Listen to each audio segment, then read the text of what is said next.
என்னன்னா இந்த 2024 லோக்சபா எலெக்ஷன்ஸ்ல பிஜேபி 292 சீட்ஸோட ஹையஸ்ட் பர்சன்டேஜ் ஓட்ஸ் வாங்கி இருந்தாலும் நரேந்திர மோடி தான் நமக்கு அடுத்த வருஷத்துக்கு பிரைம் மினிஸ்டரா இருப்பாருங்கிற உண்மை நமக்கு தெரிஞ்சிருந்தாலும் அவங்களால ஃபுல் பவரோட இந்தியாவை ரூல் பண்ண முடியாது அப்படின்னு சொன்னா அவங்களால நம்ப முடியுமா? அது எப்படி ப்ரோ ஒருத்தர் பிரைம் மினிஸ்டரா இருக்கப்போ அவரால் ஃபுல் பவரோட நம்ம நேஷனை ரூல் பண்ண முடியாது அப்படிங்கிற கேள்வி உங்களுக்கு இருந்துச்சுன்னா உங்க கேள்விக்கான பதில இந்த வீடியோவை நான் உங்களுக்கு சொல்ல போறேன். மெஜாரிட்டினா என்னது, அலையன்ஸ்னா என்னது, சொந்த பார்ட்டிக்குள்ளே இப்போ நம்ம நரேந்திர மோடிஜிக்கு இருக்க பிரச்சனைகள் என்னது, அயோத்தியால எப்படி பிஜேபி தோட்டுச்சு, ஏன் ஒரு ஸ்டேபிள் கவர்மெண்ட் இவங்களால ஃபார்ம் பண்ண முடியாது இப்படிங்கிற பல கேள்விகளுக்கு ரொம்ப சிம்பிள் டேர்ம்ஸ்ல பாலிடிக்ஸ் பற்றி பேசிக் நாலேஜ் தான் உங்களுக்கு கூட புரியுற மாதிரி இந்த வீடியோ நான் எக்ஸ்பிளைன் பண்ண போறேன். ஸோ இந்த வீடியோ ஃபுல்லா பாருங்க. உங்களுக்கு பாலிடிக்ஸ் பற்றின பேசிக் நாலேஜ் இது, இந்த கவர்மெண்ட் பத்தி எதுவும் தெரியாது, எலெக்ஷன்ஸை பத்தி எதுவும் தெரியாதுன்னு நினைச்சீங்கன்னா கூட இந்த வீடியோ முடிகிறப்போ உங்களுக்கு ஒரு பேசிக் நாலேஜ் கிடைக்கும், என்ன நடக்குதுங்கிறது உங்களுக்கு புரியும். வாங்க இப்போ இந்த வீடியோ கூட போகலாம்.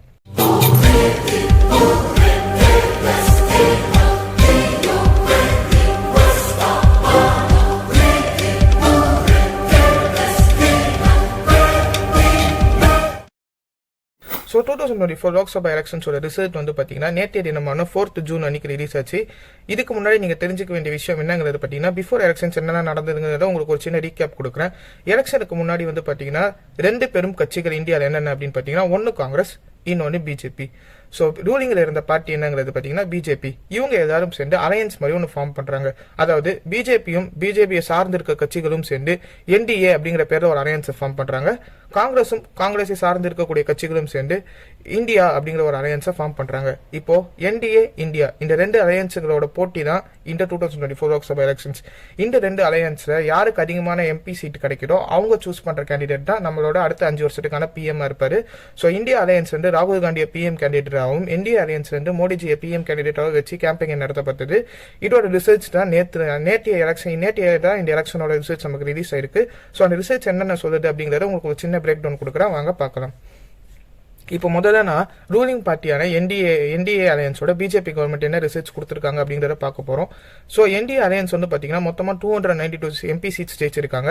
இது முக்கியமான பார்ட்டியான பிஜேபி 241 சீட்ஸ் ஜெயிச்சிருக்காங்க. சந்திரபாபு நாயுடு அவருடைய ஆந்திராவை சேர்ந்த தெலுங்கு தேசம் பார்ட்டி பார்த்தீங்கன்னா 16 சீட் ஜெயிச்சிருக்காங்க. பீகாரின் நிதிஷ்குமார் அவருடைய ஜேடியு பார்ட்டி பார்த்தீங்கன்னா 12 சீட்டு ஜெயிச்சிருக்காங்க. மித பார்ட்டிகள் எல்லாத்தையும் சேர்த்து 292 எம்பி சீட்ஸ் ஜெயிச்சிருக்காங்க. இப்போ நம்ம இந்தியா அலையன்ஸோட பிரேக் டவுன் என்னங்கிறத பார்ப்போம். இந்தியா அலையன்ஸோட முக்கியமான பார்ட்டியான காங்கிரஸ் பார்த்தீங்கன்னா 99 சீட் 99 சீட்ஸ் ஜெயிச்சிருக்காங்க. சமாஜ்வாடி பார்ட்டி 37 சீட்ஸும், தமிழ்நாட்டை சேர்ந்த டிஎம்கே 22 சீட்ஸும் ஜெயிச்சிருக்காங்க. ஸோ இதோட மொத்த தேதி எவ்வளவு வருது அப்படிங்கிறது பார்த்தீங்கன்னா 234 சீட்ஸ் இந்தியா அலையன்ஸ் ஜெயிச்சிருக்காங்க. அதான் ப்ரோ இந்தியா அலையன்ஸுக்கு தான் அதிகமான சீட் இருக்கு, பட் அவங்களான பிஎம் கேண்டிடேட்டா இருப்பாங்க அப்படிங்கிற நீங்க பதில் உங்களுக்கு இருந்துச்சுன்னா அது என்னமோ கரெக்ட் தான். அவங்க கிட்ட அதிகமான சீட் இருக்கு, எம்பி சீட் இருக்கு, அவங்க தான் பிஎம் கேண்டிடேட் நிறுத்துவாங்க. பட் இங்கதான் எங்க பிரச்சனை ஆரம்பிக்குது. மெஜாரிட்டி அப்படிங்கிற வார்த்தை நீங்க எல்லாருமே எலெக்ஷன்ஸ் முடிஞ்சு நிறைய இடத்துல கேள்விப்பட்டிருக்கீங்க. பிஜேபியால ஒரு மெஜாரிட்டி கவர்மெண்ட் கூட ஃபார்ம் பண்ண முடியல அப்படின்னு எல்லாரும் சொல்ல நீங்க கேட்டிருப்பீங்க. இந்த மெஜாரிட்டி அப்படின்னா என்னங்கிறத உங்களுக்கு நான் சிம்பிளா எக்ஸ்பிளைன் பண்றேன். இந்தியாவில் மட்டும் 543 எம்பி சீட்டுகள் இருக்கு. இந்த 543 எம்பி சீட்டுகளை பாதி, அதாவது பை 2 பண்ணோம்னா 50% எம்பி சீட்டுகள் 272 கிடைக்கும். இந்த 272 சீட்ஸை எந்த ஒரு கட்சி தனியா ஒரு 272 சீட்ஸ் எந்த கட்சி ஜெயிக்கிறோ அவங்க தான் ஸ்டேபிளான ஒரு கவர்மெண்ட்டை ஃபார்ம் பண்ண முடியும். அவங்க தான் மெஜாரிட்டியை ப்ரூஃப் பண்ண முடியும்.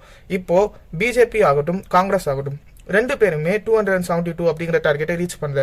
இவங்க அலையன்ஸ் தான் நீங்க பாத்தீங்கன்னா பிஜேபி கையில எவ்வளவு சீட்டுகள் இருக்கு அப்படிங்கறத நீங்க பாத்தீங்கன்னா 241 சீட்ஸ் இருக்கு. அதே மாதிரி காங்கிரஸ் கிட்ட வெறும் 99 சீட்ஸ் தான் இருக்கு. இவங்க 2 பேருமே 272 கிட்டையும் வரல. ஸோ பிஜேபி கிட்ட ஆல்மோஸ்ட் 30 சீட்ஸ் ஷார்ட்டா இருக்கு. காங்கிரஸ் கிட்ட ரொம்பவே ஷார்ட்டாவே இருக்கு. ஒரு 150 சீட்ஸ்க்கு மேல காங்கிரஸ் கிட்ட ஷார்ட்டா இருக்கு. இதை வச்சு தான் பிஜேபி மெஜாரிட்டி ஃபார்ம் பண்ணல அப்படிங்கிற வார்த்தையை நீங்க எல்லா இடத்தையும் கேட்டிருப்பீங்க. இப்போ இந்த மெஜாரிட்டி ஃபார்ம் பண்ணாததுனால பிஜேபிக்கு வரக்கூடிய தலைவலிகள் என்னென்ன, ஏன் அவங்களால மெஜாரிட்டி ஃபார்ம் பண்ண முடியல அப்படிங்கிறதுக்கான பதிலை இப்போ நம்ம பார்க்கலாம். இப்போ இவங்க மெஜாரிட்டியை ஃபார்ம் பண்ணதுனால எப்படி ஒரு ஸ்டேபிள் கவர்மெண்ட்டை ஃபார்ம் பண்ணலாம் அப்படிங்கிறது பார்த்தீங்கன்னா இவங்களோட அலையன்ஸ் பார்ட்டிகளான ஜேடிபி ஆகட்டும், தெலுங்கு தேசம் ஆகட்டும், அவங்க கிட்ட இருக்க எம்எல்ஏஸையோ அவங்க கிட்ட இருக்க எம்பிஸை வச்சு நீங்க ஒரு மெஜாரிட்டி கவர்மெண்ட்டை ஃபார்ம் பண்ணிடலாம். இப்போ நீங்க தெலுங்கு தேசம் எடுத்துக்கிட்டீங்கன்னா 16 எம்பி வச்சிருக்காங்க, ஜேடியு எடுத்துக்கிட்டீங்கன்னா 12 எம்பி வச்சிருக்காங்க. ஸோ ஆல்மோஸ்ட் இவங்க கிட்டே டேலி பண்ணிக்கணும், ஒரு 30 எம்பி கிட்ட வந்துடுறாங்க. இந்த 30 எம்பியும் இந்த 240 எம்பிஸ் கூட சேர்க்கும் போது உங்களுக்கு இந்த டேலி கவுண்டான 272 மெஜாரிட்டியை நீங்க ப்ரூவ் பண்ணிடலாம். அதுக்கும் மேலே இவங்க கிட்ட எம்பிகள் இருக்காங்க. ஸோ இவங்களுக்கு கவர்மெண்ட் ஃபார்ம் பண்ற ஒரு பிரச்சனை இருக்காது. பட் இங்க இம்பாக்ட் பிளேயர்ஸ் இருக்க போறது யாரு அப்படிங்கிறது பாத்தீங்கன்னா தெலுங்கு தேசமும் ஜேடியு தான். இவங்க 2 பேரும் டிசைட் பண்ற எந்த அலையன்ஸ் கூட சேரணும் அப்படின்னு முடிவு எடுக்கிறாங்க. நாளைக்கே தெலுங்கு தேசம் ஆகட்டும், ஜேடியு ஆகட்டும், இந்த என்டிஏ அலையன்ஸ் விட்டு இந்தியா அலையன்ஸ் கூட சேர்ந்துட்டாங்க அப்படின்னா இந்த 30 எம்பி சீட்டுகள் அப்படியே ராகுல் காந்தி பக்கம் திரும்புறதுக்கான வாய்ப்புகள் இருக்கு. இது அவருடைய வெற்றி வாய்ப்புகளை அதிகமாக்குது. சாம்பார் ஆப் எனக்கு. டிசைடிங் 30 seats அப்படிங்கிறது தான் இன்னைக்கு ரொம்ப முக்கியமா பார்க்கப்படுது. நீங்க சந்திரபாபு நாயுடு அவருடைய பேரும் நிதிஷ்குமார் பேரையும் இன்னைக்கு நியூஸ்ல நிறைய கேட்டிருந்தீங்கன்னா அதுக்கான காரணம் இதுதான்.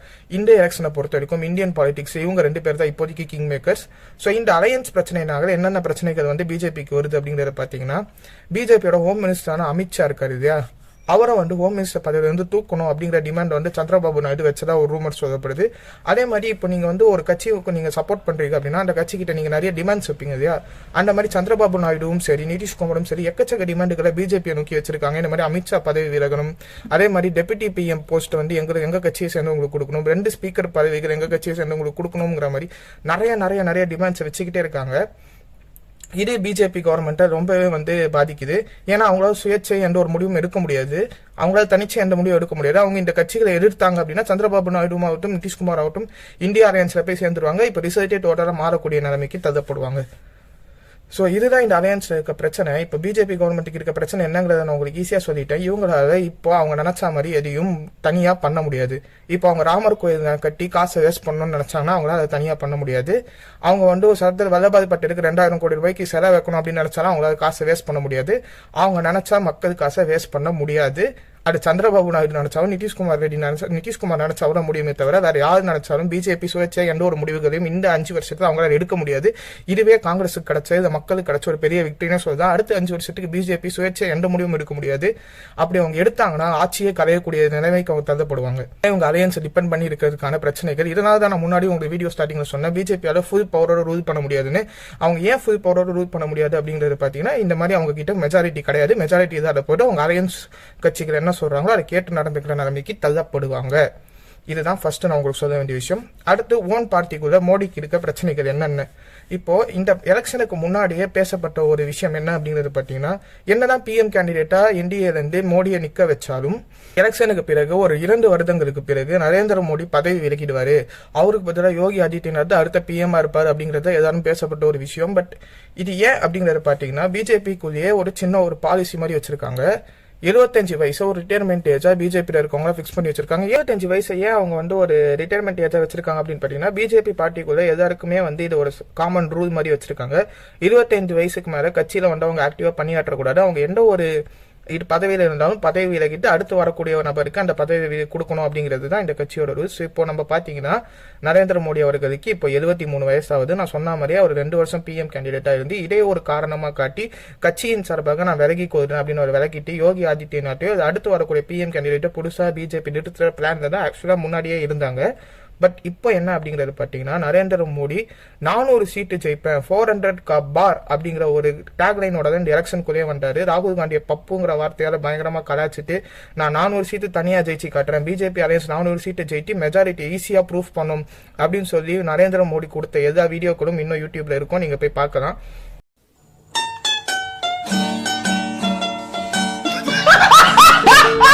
ஆனா ரிசல்ட் என்ன வந்துச்சு அப்படிங்கிறது உங்களுக்கே தெரியும். அவங்களால ஒரு மெஜாரிட்டி கூட ப்ரூஃப் பண்ண முடியல. மெஜாரிட்டி கூட ப்ரூஃப் பண்ண முடியாத ஒரு ரூலிங் பார்ட்டியா இருக்காங்க பிஜேபி. இப்போ எப்பயுமே ஒரு ரூலிங் பார்ட்டி அப்படின்னா அவங்களுக்கான ஃபேவருங்கிறது நிறையவே இருக்கும். லைக் மீடியா அவங்களுக்கு சப்போர்ட் பண்ணும், அவங்க கிட்ட நிறைய காசு இருக்கும், எலெக்ஷனுக்கு எல்லா செலவுகளையும் அவங்க ரொம்ப ஈஸியா பண்ண முடியும். இந்த எலெக்ஷன்லயே நீங்க மீடியா வந்து எந்த அளவுக்கு மோடிஜிக்கு சப்போர்ட் பண்ணுச்சு, எந்த அளவுக்கு காசு இறைக்கப்பட்டது, எந்த அளவுக்கு ஐடி ரைடுகள் போகப்பட்டது, இடி ரைடுகள் போகப்பட்டது எல்லாத்தையும் நீங்க பாத்துருப்பீங்க. ஐடி ரைடு, இடி ரைடு, காசு, மீடியா இவ்வளவு இருந்தும் அவங்களால ஒரு மெஜாரிட்டி கூட ஜெயிக்க முடியலங்கிறது அவங்க கட்சி கிடைச்ச மிகப்பெரிய ஒரு தோல்வியா தான் நான் பாக்குறேன். ஏன்னா ஒரு 222 சீட்டு ஜெயிக்க முடியாத ஒரு கட்சி, ரூலிங் பார்ட்டியில் இருக்கக்கூடிய கட்சியின் தலைவர் வந்து பதவி விலகும் அப்படின்னு சொல்லி பல பேர் அந்த கட்சிக்குள்ளேயே பேச ஆரம்பிச்சிருக்காங்க. இப்போ மோடிஜி பதவி விலகணும், அவரால் ஒரு மெஜாரிட்டி கூட ஜெயிக்க முடியல அப்படின்னு சொல்லி ஒரு கட்சிக்குள்ளேயே பேச ஆரம்பிச்சது மோடிஜிக்கு மிகவும் மீண்டும் இன்னொரு தலைவலியா வந்திருக்கு. ஆல்ரெடி அவர் 2 வருஷம் தான் வைக்கணும்னு சொல்லி அவங்க பிளான் பண்ணிருக்காங்க. இப்போ அவர் கட்சிக்குள்ளேயே இருக்கவங்க உங்களால ஒரு ஜெயிக்க முடியல அப்படிங்கறத குறிக்கோள் காட்டி அவரை பதவி விலகணும் அப்படின்னு சொல்லி கேட்க ஆரம்பிச்சிருக்காங்க. அதே மாதிரி அயோத்தியா பிஜேபியோட முக்கியமான அஜெண்டா இந்துத்துவா. இந்த இந்துத்துவாங்கிற கேவலமான அஜெண்டாவை வச்சுக்கிட்டு அயோத்தியால ராமர் கோயில் கட்டினாங்க. ராமர் கோயில் கட்டி பல கோடிகளை வேஸ்ட் பண்ணிட்டு அதை வச்சு ஓட்டா கன்வெர்ட் ஆகும் அப்படின்னு அவங்க நினைச்சது செதஞ்சு போச்சு. அந்த திட்டத்தை யூபிஎஸ் என்ற மக்கள் பயங்கரமா செதைச்சு யூபியில வந்து காங்கிரஸ்க்கு ஒரு மிகப்பெரிய வெற்றி கொடுத்திருக்காங்க. இது வந்து அன்எக்ஸ்பெக்டடா நடந்த ஒரு விஷயம். இந்த எலெக்ஷனோட முக்கியமான ஒரு கேம் சேஞ்சிங் மூமெண்ட்னா யூபியில காங்கிரஸ் ஜெயிச்சது தான். இது மட்டும் இல்லாம மோடிஜி சொந்தமா நின்று அவருடைய வாரணாசி தொகுதியிலுமே முதல் 2 ரவுண்டு வந்து அவர் பின்னிடைவுல சந்திச்சாரு. அதுக்கப்புறம் போக போக வரக்கூடிய ரவுண்டுகள் ஒரு முன்னாடி வந்து இப்ப அந்த சீட்டை ஜெயிச்சிருக்காரு. ஸோ இந்த மாதிரி மோடிஜிக்கு பயங்கரமான அகேன்ஸ்டான வேவ் வந்து நாடு முழுக்க வீசுது அப்படிங்கறத வந்து பிஜேபிக்காக அனலைஸ் பண்ணி மோடிஜியை எப்படியாவது பதவி விலக வச்சு அடுத்து ஒரு புது பிஎம் கேண்டிடேட்டை கொண்டு வரணுங்கிற முடிவில் இருக்கதான் நமக்கு நிறைய பேச்சுவார்த்தைகள் அடிப்படுது. என்னதான் 5 வருஷத்துக்கு பிஜேபி ரூலிங்ல இருந்தாலும் மோடி வெளியே வரப்போ அந்த கட்சி 2ஆ பிரியறதுக்கான வாய்ப்புகள் இருக்கு. அதே மாதிரி இப்ப அலையன்ஸ் கூட்டணியில இருக்க கட்சிகள் எப்ப பிரிஞ்சாலும் இந்த கவர்மெண்ட் ஸ்டேபிளா இருக்காது, எப்ப வேணா இந்த கவர்மெண்ட் உடையும். அப்படிங்கறதுனால தான் நான் சொன்னேன், இது ஒரு ஸ்டேபிளான கவர்மெண்ட் கிடையாது, இந்த கவர்மெண்ட் எப்ப வேணா உடையும், இது எல்லாருக்கும் பயந்து செயல்படக்கூடிய ஒரு கவர்மெண்டா இருக்கும். அப்ப அடுத்த 5 வருஷத்துக்கு ஸ்டேபிளா இருக்குமான்னு கேட்டீங்கன்னா அது மிகப்பெரிய ஒரு சந்தேகம் தான். இந்த கவர்மெண்ட் தனிச்சையா சுயேட்சையா எந்த ஒரு முடிவு எடுக்க முடியாது. இந்த டெமோக்ராட்டிக் நேஷன்ல அவங்களால டிக்டேட்டர்ஷிப்பை கொண்டு வர முடியாது அப்படிங்கிற சந்தோஷமான விஷயம் இந்த தேர்தல் முடிவு நமக்கு சொல்லுது. என்னதான் இவங்க காங்கிரஸ் தோற்றாலும் இது மக்களுக்கிட்ட ஒரு வெற்றியா தான் நான் பாக்குறேன். காங்கிரஸ் என்னதான் தோற்றாலும் அவங்களால வந்து கவர்மெண்ட்டை ஃபார்ம் பண்ண முடியலனாலும் ஒரு பயத்துக்குரிய பிஜேபி இந்த 5 வருஷத்துக்கு வச்சுக்கலாம் அப்படிங்கிறது ஒரு சிறந்த விஷயம் தான்.